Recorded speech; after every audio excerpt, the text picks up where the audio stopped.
네, 오늘은 인간이란 무엇인가 두 번째 시간으로 즐거움을 위해 창조된 존재, 즐거움을 위해 창조된 존재라는 제목으로 말씀을 드리려고 합니다. 지난 한 주 동안 여러 곳에서 힘들게 일하시고 또 생활하시고 오늘 예배를 드리시는 여러분을 환영합니다. 네, 오늘도 하나님의 위로와 평안이 저와 여러분에게 함께하기를 축원합니다. 자, 여러분 인생은 즐겁고 행복한 것인가요? 아니면 고통의 연속이다가 죽으면 행복하게 되는 걸까요? 인생이란 원래 그 자체가 즐겁고 행복할까요? 아니면 행복한 것일까요? 아니면 고통의 연속으로 살다가 죽고 나면 드디어 행복해지는 걸까요? 라는 질문입니다. 자, 일하는 거 여러분 힘드시죠? 남의 돈 버는 건 쉬운 일이 아닙니다. 사실 남의 돈 버는 게 쉽나요? 라고 생각하면서 스스로 위로해보지만 억울하고 자존심 상할 때가 한두 번이 아닌 게 남의 돈을 버는 겁니다. 저도 다 알고 있습니다. 자, 게다가 지금 여러분이 하고 계시는 일, 그 일이 여러분이 어릴 때 꿈꾸던 일은 아니죠. 나는 어렸을 때 이 일을 하려고 꿈을 꿨었다. 그 꿈대로 지금 꿈이 이루어져서 지금 일을 하고 계실까요? 맞을 수도 있고 아닐 수도 있겠죠. 만약에 그렇다면 꿈꾸던 일이라면 그때 꿈꾸던 상황과 지금이 상황까지 똑같은가요? 아니면 직업만 똑같지 상황은 완전히 다른가요? 한번 생각을 해보죠. 직업은 똑같은데 상황이 다를 수도 있고 직업도 다르고 상황도 다를 수도 있습니다. 많은 요즘의 어린 아이들이 연예인이 되기 위해서 아이돌이 되기 위해서 꿈을 꾸지만 또 유튜버가 되기 위해서 꿈을 꾸지만 글쎄요, 직업은 그걸 가질 수도 있지만 상황은 완전히 다를 수도 있고 직업도 그것을 가지지 못하는 상황이 될 수도 있습니다. 유튜브에 동영상을 올리면 유튜버가 되니까 그 꿈은 언제든지 이룰 수 있지만 상황은 완전히 달라질 수도 있는 것이죠. 사업가가 되기를 꿈꿨는데 사업은 아무나 할 수 있죠. 누구나 시작할 수 있지만 사업가로서 성공한 그 상황을 꿈꿨지만 그거는 완전히 다를 수도 있는 거죠. 자, 그런데 만약에 어떤 사람은 여러분 중에도 그런 분이 있을 수도 있고 정말로 어렸을 때 꿈꾸던 상황과 직업과 현재가 완전히 똑같다면 나는 지금 옛날에 어떤 꿈을 꿨는데 지금 그 꿈 직업을 이루었고 그 직업이 가질 수 있는 상황도 꿈꿨었는데 그것과 똑같은 상황이 되었다면 지금 현재 행복하신가요?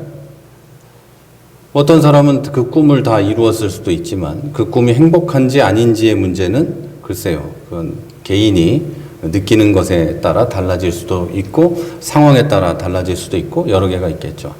근데 제가 생각한 바 그리고 여러 뉴스나 통계나 이런 것으로 본 바 자기가 꿈꾸던 것을 이루었다고 해서 행복한 것은 아닌 것 같습니다. 주일이 되면 예수 믿는 사람들은 대부분 주일이 되면 예배드리니까 이제 행복해져야 할 텐데 그게 아니라 내일이 이제 월요일이라서 마음이 좀 불편해지고 주일 저녁이 되면 월요일이 기다려지는 게 아니라 월요일이 싫어지는 그런 것이 대부분이지 않습니까?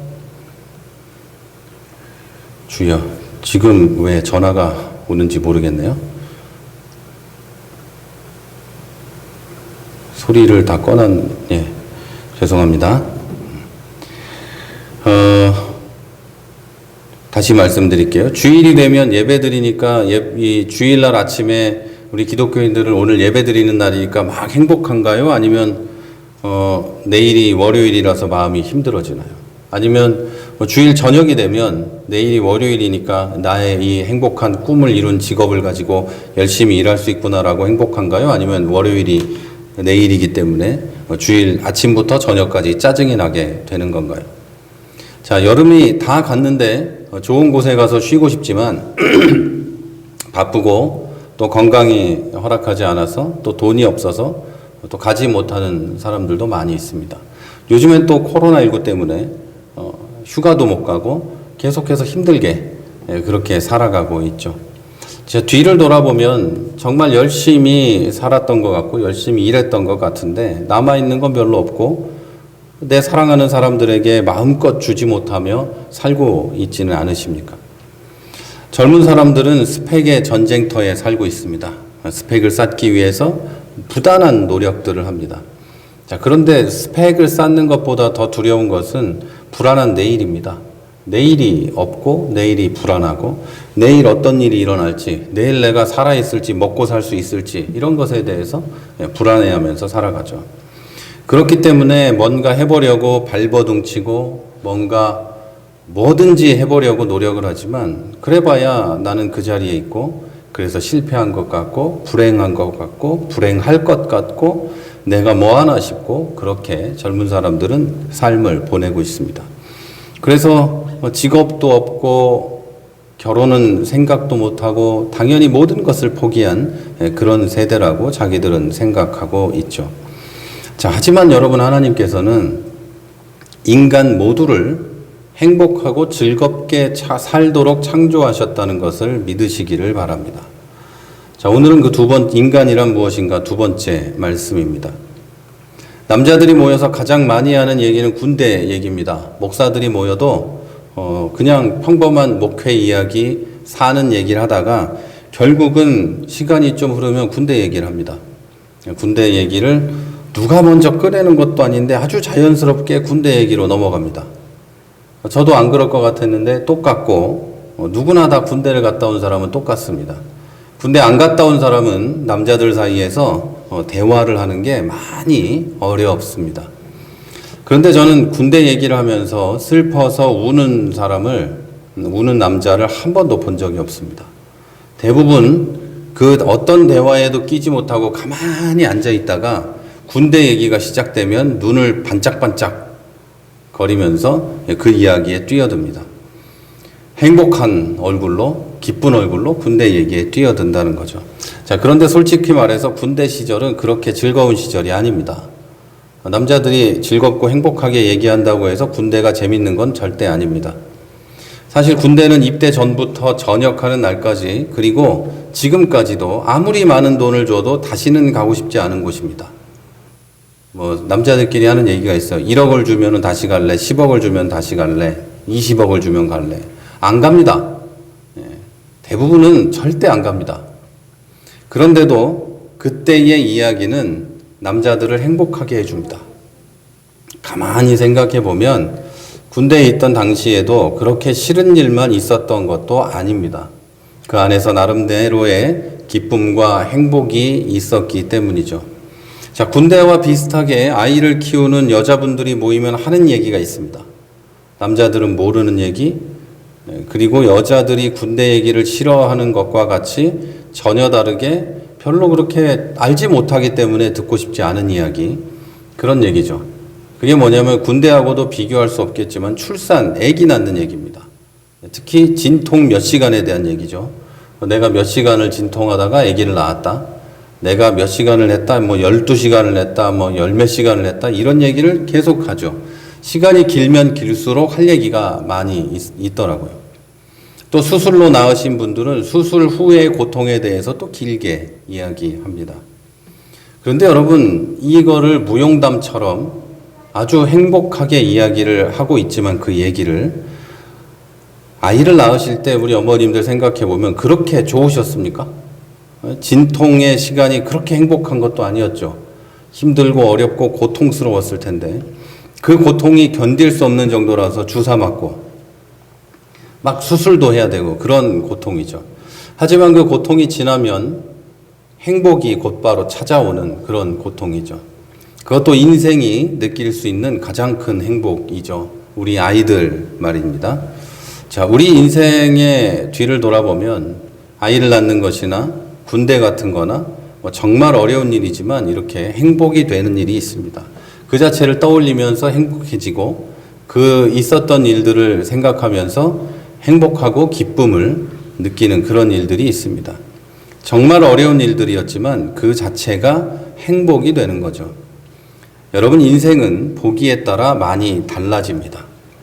사도들은 붙잡혀서 능욕을 당하면서도 오히려 기뻐했다고 성경은 기록하고 있습니다.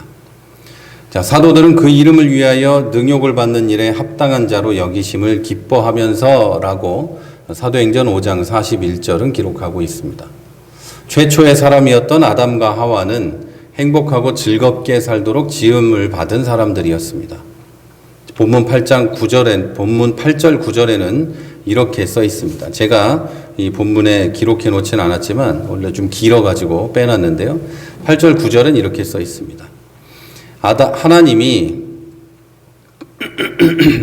동방의 에덴의 동산을 창설하시고 그 지으신 사람을 거기 두시니라. 그 땅에서 보기에 아름답고 먹기에 좋은 나무가 하셨다. 이렇게 기록되어 있어요. 여러분, 이 구절이 의미하는 바가 뭘까요? 하나님께서는 사람을 만드시고 철마다 새롭고 맛있고 아름다운 과일을 먹으며 행복하고 즐겁게 살도록 하셨다는 겁니다. 10절에서 15절에 보면 이런 이야기들도 있습니다. 하나님께서 강과 동산과 땅을 주시고 경작하며 지키게 하셨다. 하나님께서 주신 태고의 자연을 보면서 그 땅을 책임지고 경작하고 지키고 다스리는 것이 얼마나 멋지고 행복한 일입니까? 그리고 18절에는 이렇게 돼 있어요. 돕는 배필을 주셨다. 이렇게 돼 있죠. 남녀가 만나서 사랑하는 일은 멋지고 아름다운 일입니다. 만나면서 힘들고 괴로운 일이 있을지 몰라도 사랑하는 것 자체보다 숭고하고 아름다운 일, 행복하고 재미있는 일은 인생에 없습니다. 또 19절에 보니까 하나님께서는 각종 들짐승과 공중의 각종 새들을 지으시고 이름을 어떻게 짓나 보시려고 아담과 하와에게 데려다 주시고 아담이 부르는 이름이 곧 동물의 이름이 되게 하셨어요. 아담이 이름을 붙인 거죠. 하나님께서는 사람이 피조물을 다스리게 하셨고 그 중에 동물들과 함께 행복하길 원하셨습니다. 자, 그리고 가장 중요한 건데요. 하나님께서는 아담과 하와를 하나님과 교제하면서 행복하고 기쁘게 살도록 지으셨어요. 이 세상에 하나님의 형상대로 창조된 존재는 사람 하나뿐입니다. 하나님의 형상대로 지음받았기 때문에 오직 사람만이 하나님을 닮았고 하나님을 인식할 수 있습니다. 사람으로 태어나 누릴 수 있는 가장 완전한 행복이 바로 여기에 있는 것이죠. 자, 하나님과 교제하는 것, 하나님과 만나며 사랑하는 것 말입니다. 자, 이 만남은 앞서 말한 남녀의 사랑에서 줄 수 없고 부모에게서도 받을 수 없는 가장 평화로우며 가장 열정적인 기쁨과 행복을 우리에게 주는 거죠. 자, 여러분도 신앙생활 하시는 동안에 이런 기쁨과 행복을 경험해 보신 일이 있으리라고 믿습니다. 아버지 하나님께서는 하나님을 닮은 우리가 아버지의 손을 잡고 함께 걷고 이야기할 수 있는 기쁨과 행복을 우리에게 주신 겁니다. 자, 그러나 다들 아시고 믿고 계신 바와 같이 첫 번째 사람이었던 아담은 유혹에 넘어가서 선악과를 먹고 타락해 버렸습니다. 사람은 그 대가로 하나님과 원수가 되었고 죄의 종으로 살게 되었습니다.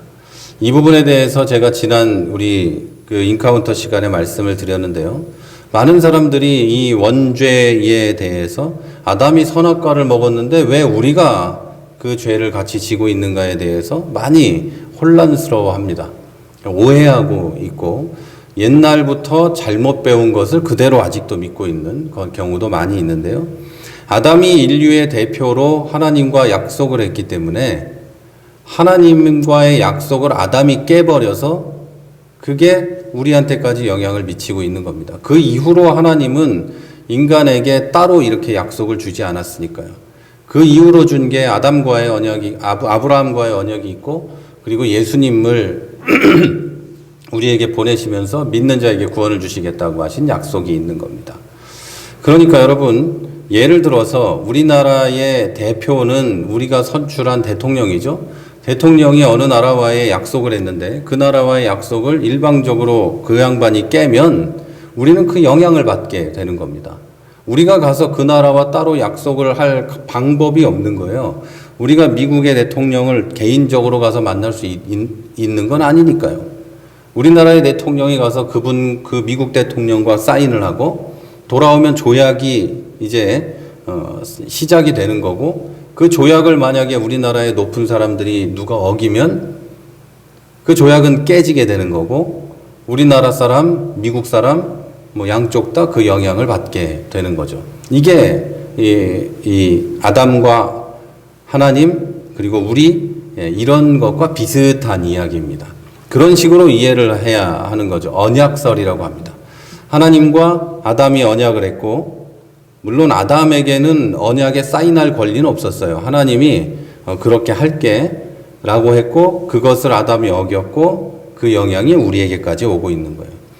그래서 조상 대대로 저주가 흐른다는 등 이런 얘기를 누가 하면 이단이라고 그냥 생각하시면 됩니다. 요즘에는 정통 교회 안에서도 그런 얘기 하시는 분들이 꽤 많이 있는데, 여러분 그런 얘기는 이단이라고 생각하시면 아주 정확합니다. 조상 대대로 내려온다면 조상의 죄를 제가 이렇게 해결을 해야 하는데, 조상의 죄를 어떻게 알고 해결을 할 것이며 무슨 방법으로 그걸 해결할 수 있겠어요? 이단이나 잡종교들이 하는 구슬하겠습니까? 아니면 어디 무슨 도를 아십니까? 해서 하는 대로 조상의 뭐를 끊으라 그래서 가서 돈 내고 절하고 이런 걸 하겠습니까? 그런 게 아니에요. 하나님과 나의 문제를 해결하면 된다, 이런 얘기입니다. 그러니까 조상의 문제는 조상의 문제이고, 내 문제는 내 문제예요. 그러니까 내 문제는 하나님과 둘이 해결을 하면 됩니다. 분명히 아셔야 될 것은, 하나님은 연좌제를 실행하시는 분이 아니에요. 내가 지은 죄는 내가, 나와 하나님의 관계의 문제는 내가 해결하고 하나님과 함께 하면 되는 겁니다. 그러니까 부모님이 예수님을 아주 잘 믿었다고 해서 내가 구원받을 가능성이 있는가? 없어요. 전혀 없어요. 그런 거 아무 상관없어요. 물론 로마 가톨릭은 부모님이 예수를 잘 믿고 부모님이 교회의 일원이었고, 그분에서 태어나면 로마 가톨릭 교회에 가서 영세를 받고 그러면 교회의 일원이 되고 이런 게 있겠지만, 없어요. 우리는 개신교는 그런 것이 옳지 않다고 믿어서 종교개혁을 한 겁니다. 여러분 충분히 이해하시길 바라요. 모태신앙은 무조건 구원을 받을 것 같은 이런 생각을 하시는 분들이 있는데, 아니에요. 절대 그럴 가능성은 없어요. 그래서 자녀를 위해서 자녀의 신앙교육을 열심히 시켜야 되는 거예요. 얘가 예수 믿고 구원받도록. 그 부분을 분명히 아시기를 바랍니다. 네, 아담은, 첫 번째 사람인 아담이 유혹에 넘어가서 선악과를 먹고 타락했어요. 그래서 사람은 그 대가로 하나님과 원수가 되었고 죄의 종으로 살게 되었습니다. 자, 지금 우리에게는 인류 공동이 소유한 지구가 있어요. 우리 지구가 있죠. 지구가 있지만 에덴 동산도 없고 내 땅도 없습니다. 돈 주고 사면 내 땅인 것 같지만 그게 나중에 영원히 내 땅인 것도 아니고 어떻게 될지 전혀 몰라요. 여러분, 과일도 있고 자원도 있지만 마음대로 따먹거나 파내면 잡혀갑니다. 맞죠? 서리는 옛날에 그냥 아이들이 하는 장난이었지만 요즘엔 서리하다가는 감옥 갑니다. 여러분, 아무것도 내 거는 없어요. 세종시에 보면 아파트가 이렇게 많고 그렇지만 전부 나하고는 아무 상관없는 아파트예요. 그런 게 지금 세상이에요. 마음대로 과일을 따도 안 되고 마음대로 남의 밭에 가서 배추 한 폭이라도 뽑으면 잡혀갑니다. 배필이 있지만 어떤 날은 원수 같고, 사랑하는 연인이 있지만 사랑의 기쁨은 점점 사라져갑니다. 우리를 비롯한 모든 인간은 다 이래요. 여러분, 이게 인간 타락의 결과예요. 타락하지 않았다면, 사람이 선악과를 먹지 않았다면 모든 사람에게 자유롭게 누릴 지구가 있고, 모든 사람에게 자유롭게 누릴 공동의 소유물들이 있고, 모든 사람에게 자유롭게 누릴 것들이 있는 거예요.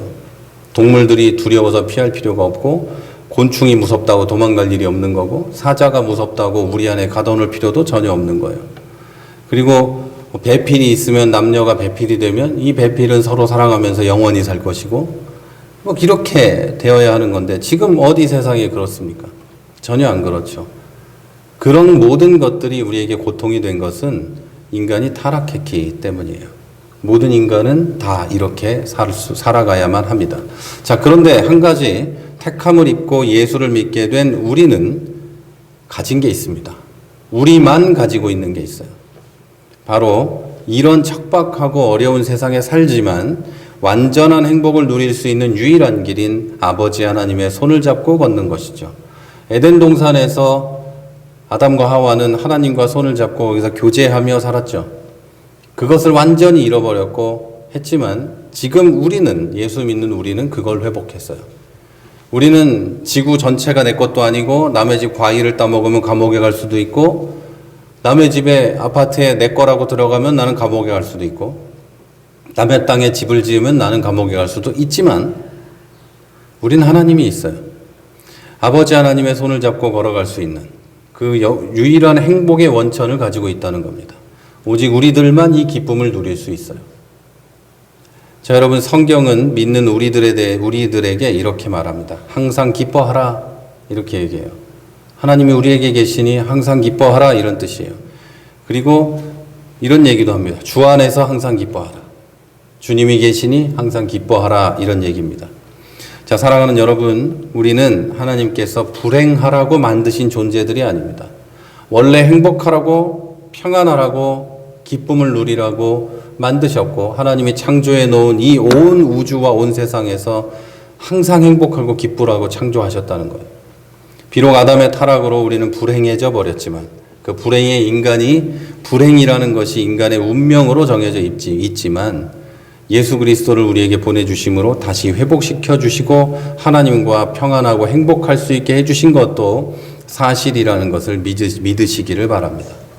자, 그리고 하나님께서는 우리를 행복하고 즐겁게 살도록 만드셨을 뿐만 아니라 우리를 하나님의 즐거움의 대상으로 삼으셨습니다. 자, 하나님께서는 택하신 백성을 향해서 나의 기쁨, 나의 사랑 이렇게 말씀하셨어요. 이사야서 62장 4절의 말씀입니다. 오직 너를 헵시바라. 헵시바는 나의 기쁨이라 라는 뜻입니다. 또 내 땅을 삐올라라. 나의 사랑이라 하리니 이는 여호와께서 너를 기뻐하실 것이며 라고 되어 있습니다. 이어서 65장 19절에는 보라 내가 예루살렘으로 즐거움을 창조하며 그 백성으로 기쁨을 삼고 내가 예루살렘을 즐거워하며 나의 백성을 기뻐하리니 라고 되어 있습니다. 스바냐 3장 17절은 여러분 다 외우시는 말씀이겠지만 그가 너로 인하여 기쁨을 이기지 못하여 하시며 너를 잠잠히 사랑하시며 너로 인하여 즐거이 부르며 기뻐하시리라. 아멘. 이렇게 되어 있습니다. 하나님은 우리를 보면서 기뻐하십니다. 자, 여러분 이제 말씀을 맺습니다. 인간이란 원래 행복하고 즐겁게 살도록 창조된 존재들입니다. 하지만 인류의 대표였던 첫 번째 사람 아담의 타락으로 모든 것을 잃었습니다. 자, 여러분 그게 현실이에요. 그게 현실이에요. 예수를 믿으면 없던 에덴 동산이 생기고 없던 땅이 생기고 남의 집 과일을 따먹어도 되고 갑자기 막 행복한 이 세상의 가치로 보면 부자가 되고 막 그런 거 절대 아니에요. 우리는 타락한 인간들 중에 하나이기 때문에 그런 건 없어요. 자, 그런 게 없기 때문에 우리는 힘들게 일해야만 해요. 하지만 일해도 충분하지 않고 마음의 아픔과 육신의 고통과 괴로움 속에서 살아갑니다.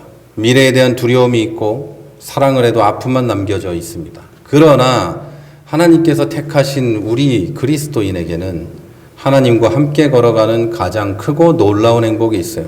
이 어렵고 힘들고 척박한 세상에서 우리는 하나님과 걸어간다는 거예요. 그것이 우리의 기쁨이 되는 줄로 믿으시기를 바랍니다. 하나님께서는 이렇게 말씀하셨어요. 내가 너를 기뻐한다. 내가 너를 사랑한다. 너의 이름을 부르며 견디지 못할 만큼 나는 기쁘다. 아멘. 자, 그리고 그 하나님께서는 창조주이시며 온 우주의 주인이시며 전능하신 줄을 믿으시기를 바랍니다. 여러분, 제가 가끔 옛날에 과거에 사람들 앞에서 설교를 하거나 그럴 때 이런 이야기를 똑같이 한 적이 있겠죠. 이런 비슷한 이야기를. 우리는 타락해서 우리는 원래 행복하고 즐겁게 살도록 만들어졌지만 타락해서 모든 걸 잃었다. 하나님이 그렇지만 우리는 구원받아서 하나님이 계신다. 우리는 예수를 믿었지만 에덴 동산도 없고 먹을 과일도 없다. 힘들다. 일해야 한다. 하지만 하나님은 우리에게 계신다. 이런 얘기를 하면 사람들은 그러면 예수를 뭐하러 믿나? 라는 표정으로 앉아 있습니다. 지금 설교를 듣는 여러분 중에서 그런 분이 계실지 모르지만 그럴 거면 내가 예수를 뭐하러 믿나 하는 얼굴로 계신 분들도 있어요. 하나님을 만난 기쁨을 아직 경험하지 못했거나 너무 오래전이라서 까먹은 분들입니다. 하나님과 함께하는 기쁨은 지금 당장 아무것도 없어도 행복하고 기쁜 겁니다. 여러분 그걸 모르거나 잊어버린 거예요. 초가 삼간도 나는 만족하고 아무것도 없어도 들에 있어도 만족하는 것이 바로 하나님과 함께하는 겁니다. 자, 여러분, 그 하나님은 창조주이시며 온 우주의 주인이시며 전능하신데 그분이 혹시 나에게 부유함이나 다른 사람이 가진 많은 것들을 허락하지 않아도 행복하고 기쁨을 얻는 것, 이것이 바로 그리스도인의 삶이에요. 이건 경험해보지 않으면 몰라요. 참 좋은데 이렇게밖에 설명할 길이 없는 거예요. 자, 여러분, 저는 여러분이 이것을 믿으시고 확실하게 경험하게 되시기를 주의 이름으로 축복합니다. 자, 사랑하는 여러분, 여러분은 누구입니까? 원래부터 행복하기 위해 창조된 존재들이고 특별히 택하신 존재들이고 하나님께서 아들을 주시면서까지 구원하고 관계를 회복하기 원하셨던 귀한 사람들입니다. 혹시 어제 슬프셨습니까? 아프셨습니까? 왜 함께 계시면서 손잡고 계신 하나님을 찾지 않으십니까? 왜 사람을 찾아다닙니까? 혹시 부족한 게 있습니까? 왜 아무것도 줄 수 없는 사람만 찾아다니십니까? 하나님께 여러분의 진심을 왜 말하지 않으셨습니까? 여러분 이제 다른 것 찾지 마시고 사람도 찾지 마시고 진심을 하나님께 말하지 않는 그런 실수를 하지 마시고 이제 하나님 안에 계십시오. 하나님 안에서 하나님과 교제하며 살아가십시오. 그 안에서 놀라운 사랑을 받아보십시오. 그리고 위대한 평안과 기쁨을 누려보시기를 바랍니다. 자, 그래서 세상은 상상도 못하는 행복과 평안을 누리며 살아가는 여러분이 되시기를 주님의 이름으로 축원합니다. 자, 우리 이제 한번 기도하겠습니다. 이제 기도하실 때 하나님, 내가 하나님 안에 있게 해주옵소서. 하나님 안에서 기쁨과 평안을 누리게 해주옵소서. 하나님과 손잡고 교제하며 살기를 원합니다. 하나님, 그 사랑을 느끼게 해주옵소서. 평안하게 해주옵소서 라고 기도합시다. 다 같이 기도하겠습니다.